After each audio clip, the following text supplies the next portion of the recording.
که ته دا خیال کوې چې په ما باندې جادو سوی دی یا زه نظر سوی یم او مخکې برابر وم، وخت بیماره یم، مخکې مې ډېر ښه ژوند و، کاروبار و، ښه پیسې مې درلودې، اوس بلکل یو څه نشته او یو څه هم نه برابرېږي. ډېر داسې خلک دي چې هغه پریشانه دي. تاسو ته یو خبره وکړم چې تر ټولو خطرناکه شی چې دی هغه نظر بد دی، بد نظر. حدیث شریف کې راځي وایي چې کله بد نظر و یو ځوان ته ولګېږي هغه به تر قبره پورې ورسي، او کله چې یو بد نظر و اوښ ته ولګېږي هغه به تر دیګه پورې ورسي، یعنې هغه به بیا نور باقي ژوندی پاتې نشي. نو د دې ټول لپاره که چیرې ته وایې په ما باندې جادو سوی دی یا زه نظر سوی یم، د دې ټول دپاره د قرآن کریم یو مختصره یو کوچنی آیات درته ښیم.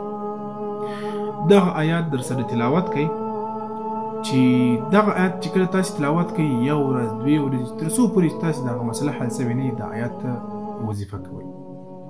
د دې آیات په برکت سره به الله رب العزت ته د جادو له قسم غټ مشکل غټ بیماري هغه به تانه ختم کړي، او د آیات ویلو په برکت سره به الله رب العزت ته تاسو دا کوم نظر بد ته لګېدلی دا به درڅخه ختم کړي.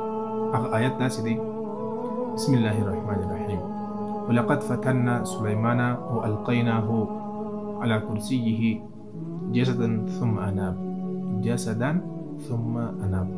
په ورځ کې 314 واره وایي، 11 واره درود شریف په اول کې، 11 واره درود شریف په اخر کې، سهار ماښام هر وخت چې وخت درته میلاو سو دغه درسره وایي. او دا ویډیو د ثواب په خاطر باندې ضرور ماته درسره شیر کړئ.